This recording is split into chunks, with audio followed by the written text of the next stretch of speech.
Let's face it, the horror genre, whether it's film, television, or maybe especially video games, has a lot of throwaways.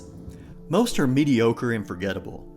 That makes the rare gems stand out, and Silent Hill 2 Remake is one of those gems. Whether you're a die-hard fan or new to the series, this surprising Bloober Team success is going to be a hot topic at your dinner table for a long time. Let's get into the details. At the heart of Silent Hill 2 is James Sunderland's journey through a fog-covered nightmare, both external, or in reality, and internal, in his own mind. He arrives in Silent Hill after receiving a letter from his wife, Mary, asking him to come to Silent Hill and meet her at their special place. The thing is, Mary's been dead for 3 years. I understand why he'd go, even though the decision to do so is questionable. It makes more sense once you get more of the story. Note that I didn't say the whole story because you never really get the whole story. As James explores the town, he's forced to confront truths about himself, Mary, and the emotional burden he carries. Never in gaming have I seen a better encapsulation of the conflict between good and evil and man as I have in the character of James Sunderland. And let's not forget the important role of the voice actors in this game. And it's not just the fog either. Is it dangerous? Maybe. It's kind of hard to explain, but I'll be careful. I'm not lying. No, I believe you. It's just... I guess I don't really care if it's dangerous or not. They bring each character to life. Characters who could have easily been played as cartoonish and one-dimensional are given respect with thoughtfully delivered lines. They do amazing work here, underscoring a perfect marriage between fine writing and expert delivery. Now, while the town of Silent Hill is spooky, James confronts his true and horrifying dark nature in the otherworld, which I believe is inside James's mind. It's central to the narrative, shifting familiar locations into twisted, grotesque versions of themselves. This alternate dimension reflects James' inner struggles and warps reality into a nightmarish form. For James, Silent Hill's otherworld manifests his subconscious fears, guilt, and desires, transforming everyday spaces like hospitals and hotels and even apartments into labyrinthine horrors.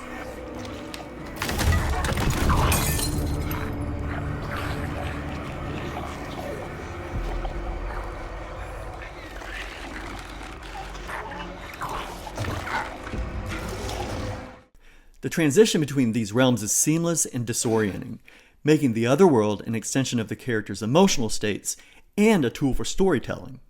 Pain, guilt, and suffering manifest in other characters as well. Angela, burdened by the memories of her father, experiences an otherworld of burning staircases and suffocating dread. Eddie, driven by anger from years of bullying, becomes violent as the town twists to feed his paranoia. Maria reflects James' suppressed sexual desires, further complicating his emotional turmoil. Each interaction reinforces the idea that Silent Hill is not just a place, but a personalized hell shaped by the characters' psyches. All this is debatable because, as in other, please forgive me, sophisticated works of art, the story's obscure. This makes sense to me. Completely knowing someone else's story is impossible. People's own memories are faulty, and we fill memory gaps with lies and half-truths without even realizing it. The characters of this story get that, which means questions often lead to more questions, rather than to definitive answers. This is not to say that the story of Silent Hill 2 is incomplete, far from it. But since it relies so much on the inner working of James's mind, rather than that of an omniscient narrator, it is necessarily vague. The holes in the story really make you think, and the game makers trust in your own intelligence to put together a cogent story while realizing that there will always be unanswered questions. So, if you're looking for a story that's wrapped up in a pretty bow, avert your eyes, because you're going to be frustrated and unsatisfied.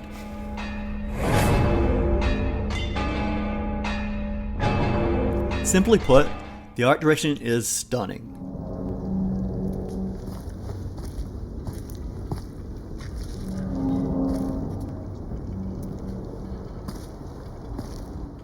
Silent Hill's fog returns with all the unsettling mystery it carried in the original, now enhanced with modern visual effects.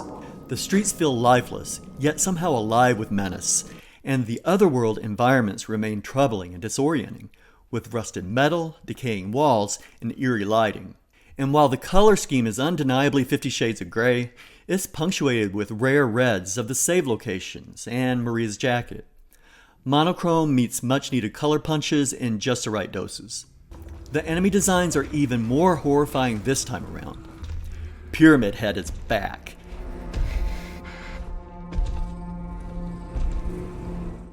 And grotesque creatures like the nurses and mannequins are brought to life with incredible detail. I've heard criticism that, while the visuals are sharper and more polished, they miss the grimy, lo-fi charm of the original. Even so, the game strikes a balance between paying homage to the source material and using new technology to enhance the experience. My only criticism is the lack of enemy variety. The enemies look wonderfully gruesome, but you see pretty much all of them in the first couple of hours of gameplay. 5 or so new enemy types whose designs are specific to the area you're exploring would have gone a long way in refining the art direction even further. The lighting design deserves special mention. Natural light filters through fog and broken windows in unpredictable ways, while the darker areas immerse you in shadows, making every corner feel dangerous.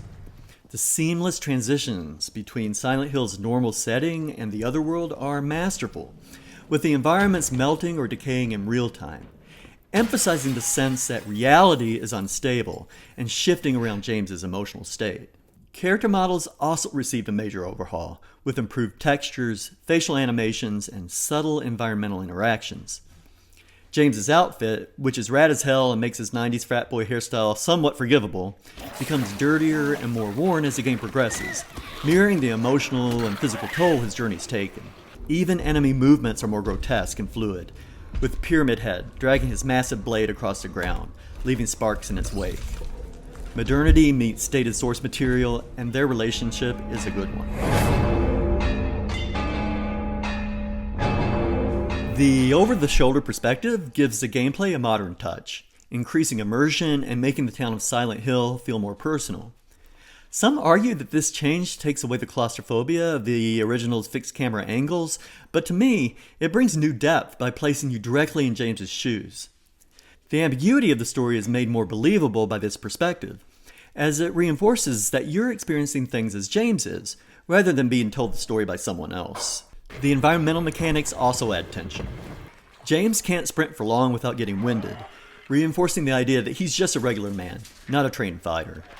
Limited stamina combined with the weighty feel of his movements equals vulnerability, especially in tight hallways or when retreating from dangerous encounters. The game's slow pacing ensures that every encounter feels meaningful, whether it's a combat situation or simply navigating a dimly lit apartment building. This pacing adds to an equation that organically builds anxiety over time. Combat is tense and deliberate. You'll use a mix of melee weapons and firearms, like a handgun, a shotgun, and a rifle, and melee attacks are surprisingly effective. The introduction of a dodge mechanic adds a bit of strategy to fights, but slightly reduces the sense of vulnerability. In my 2024 mind, I would miss combat without dodging, so I'm glad it's part of the gameplay here. Reloading and weapon switching are slow, adding frustration. Let's think about this. I don't believe that James is a master marksman. He would be awkward reloading and switching firearms. The clunky mechanic matches the narrative. However, the auto-lock feature could be frustrating, sometimes locking onto enemies you aren't actively fighting, even locking on enemies' corpses. Unfortunately, the PC version suffers from some stuttering issues, and I experienced it firsthand. To keep the game running smoothly, I had to drop the frame rate to 30 FPS. It's frustrating for such a highly anticipated release, and I hope future patches will address the issue. One of the game's best features is the custom difficulty settings. You can adjust the difficulty of puzzles and combat separately, tailoring the experience to your liking. If you love solving puzzles but hate fighting enemies, you can tone down the combat, or vice versa. The flexibility makes the game accessible to a wide range of players while still offering a challenge to those who want it.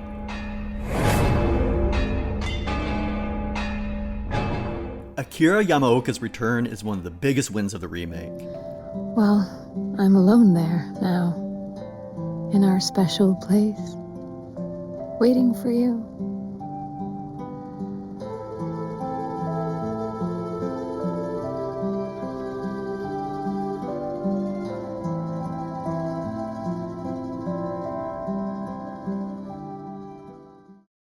His signature sound blends industrial, ambient, and trip-hop elements. Yeah, before researching for this review, I didn't know what trip-hop was either. If you're curious, I recommend checking out the Wikipedia page. It's fascinating how these eerie, down-tempo beats, layered textures, and atmospheric soundscapes become such a natural fit for horror. The composer background and his compositional style made him well-suited for his role in the game's sound design. This is unique, as music composition and sound design are generally made up of two different teams. What a talent. Yamaoka is known for defying expectations, using silence when you'd expect music and adding noise at unexpected moments.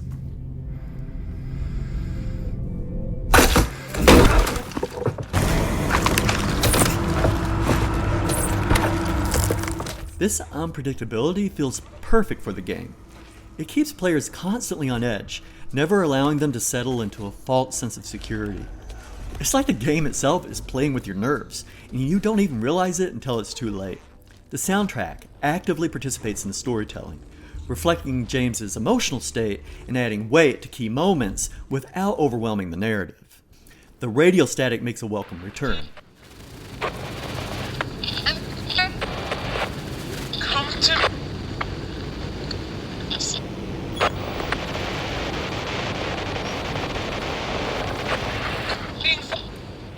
signaling nearby enemies and burrowing into your subconscious just as it did in the original.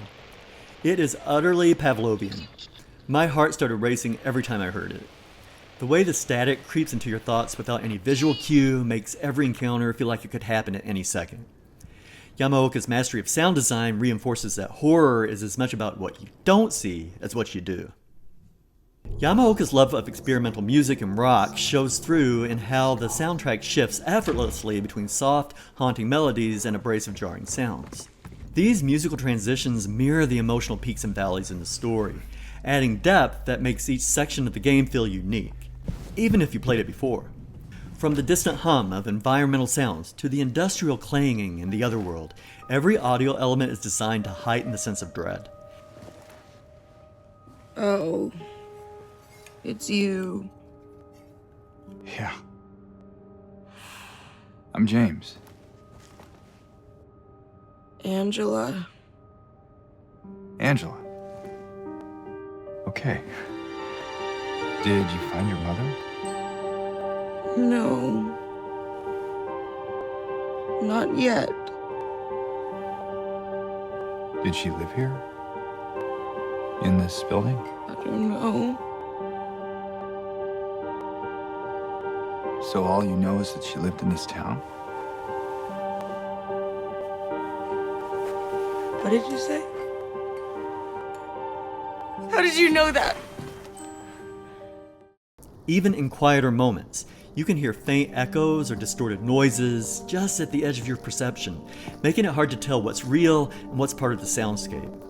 It's a brilliant way of keeping you emotionally engaged without overwhelming you with constant noise. Yamaoka's score isn't just background music, it's a deliberate tool that deepens the psychological tension and enhances the game's narrative themes. It's undeniable that Silent Hill 2 Remake comes with a hefty price tag, $70 for the standard edition on Steam. For some, that's a bitter pill to swallow, especially given the rising costs of AAA games. However, the 20 plus hours of gameplay and its significant replay value help justify the expense. The remake features 8 unique endings, each determined by subtle choices throughout the game, encouraging multiple playthroughs. These endings aren't just thrown in for variety, they offer deeper insight into James's psychological state, making each replay feel meaningful and emotionally resonant. If you want to fully grasp every nuance of the story, you'll need to explore different paths and endings. For completionists, there are plenty of achievements that require skillful play and thorough exploration. In addition, a robust collectible system encourages players to search every corner of Silent Hill. Many of these collectibles provide extra lore or narrative clues, rewarding players who engage with the game on a deeper level beyond just finishing the main story. Ultimately, the emotional depth, branching narratives, and gameplay variety make the higher price feel more like an investment.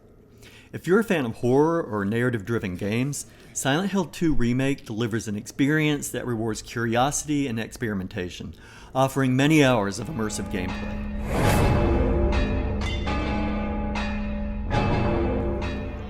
Silent Hill 2 Remake captures the soul of the original, while bringing it into the modern era with thoughtful design, emotionally resonant storytelling, and immersive soundscapes. The game's stunning visual upgrades and masterful use of sound honor the legacy of the 2001 classic, though some frustrations, like limited enemy variety and PC performance issues, hold it back slightly. Still, the deep narrative and engaging mechanics and the replayability more than justify the experience. Whether you're a devoted fan returning to Silent Hill or a newcomer experiencing it for the first time, this remake is worth your time. If you've seen my previous reviews, you know I use a scoring system that awards a maximum of 2 points for 5 categories. The final number is a score out of 10, which I call the Maestro Mark. Here's a breakdown for Silent Hill 2 Remake. Narrative. Still gripping, with emotional depth and compelling characters, 2 points. Graphics. Stunning visual upgrades that stay true to the original's eerie charm, 2 points. Gameplay and mechanics. Engaging, though enemy variety is lacking, and the PC stutter issue is frustrating, 1.5 points. Music and sound. A perfect blend of nostalgia and new elements, thanks to Yamaoka. Value and replayability. Multiple endings and custom difficulty settings make it worth revisiting, but some may view the price tag as daunting, 1.5 points. That gives Silent Hill 2 Remake a Maestro Mark of 9 out of 10, which means I think you'll love it. So what do you think? Let me know in the comments, and if you enjoyed this, hitting the subscribe button would mean the world to me. Thanks for watching, and we'll see you for the next one.